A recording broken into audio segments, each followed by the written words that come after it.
శ్రీ మహాగణాధిపతే నమః. శ్రీ గురుభ్యో నమః. శ్రీ పరాభవనామ సంవత్సరం సింహరాశి ఫలితాలు. ఈ సంవత్సరం సింహరాశి వారికి ఆదాయం 5, వ్యయం 5, రాజపూజ్యం 7, అవమానం 7. మఖా నక్షత్రం 1, 2, 3, 4 పాదాలు, పుబ్బా నక్షత్రం 1, 2, 3, 4 పాదాలు, ఉత్తరా నక్షత్రం 1వ పాదం సింహరాశిలోకి వస్తాయి. సింహరాశి వారికి ఈ సంవత్సరం లాభం వ్యయం స్థానాల్లో లగ్నంలో గురువు, లగ్నం వ్యయ స్థానాల్లో కేతువు, సప్తమం షష్టమంలో రాహువు, అష్టమంలో శనైశ్చరుడు గ్రహాల సంచారం గలదు. ఈ రాశివారు అఘోర పాశుపత హోమం జరిపించడం మంచిది. ఈ రాశివారు కొత్త కార్యక్రమాలు మంచి ఉత్సాహంతో ప్రారంభిస్తారు. మంచి విజయాలను సాధించగలరు. ఎంతగానో శ్రమించి కార్యక్రమాలను ఘన విజయం చేస్తారు. చెవి, ముక్కు, గొంతుకు సంబంధించిన అనారోగ్య సమస్యలు రావచ్చు. స్నేహ సంబంధం వలన మంచి విషయాలను ఎప్పటికప్పుడు తెలుసుకుంటూ ఉన్నత స్థానానికి చేరుకునే అవకాశాలు ఏర్పడతాయి.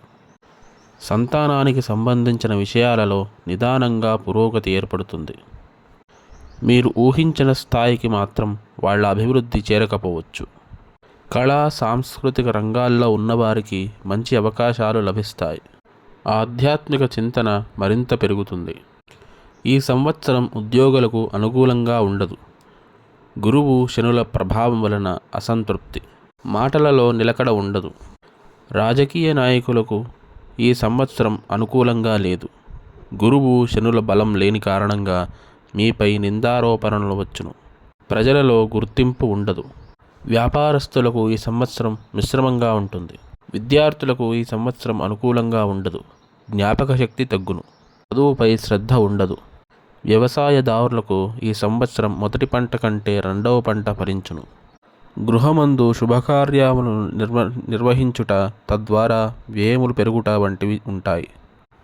భార్యాభర్తల మధ్య మంచి అవగాహన, శుభమూలక ధన వ్యయం, గృహమున మంగళతోరణములు, బంధుమిత్రుల కలయిక, ఆదాయానికి మించిన ఖర్చులు, విదేశీ సందర్శనతో ఆర్థిక లాభం, ధార్మిక కార్యక్రమాలు, ఆధ్యాత్మిక జీవనంతో మంచి ఫలితాలు, స్వదేశంలో స్థిరాస్తులను సమకూర్చుకుంటారు. సింహరాశి వారికి అదృష్ట సంఖ్య 1, 4, 10 సంఖ్యలు గల తేదీలు ఆది, సోమ, బుధ, గురువారాలు కలిపిన మరింత మేలు జరుగును. పూర్తి వివరాల కొరకు మరియు వ్యక్తిగత జాతకం కొరకు మమ్మల్ని సంప్రదించగలరు. స్వస్తి.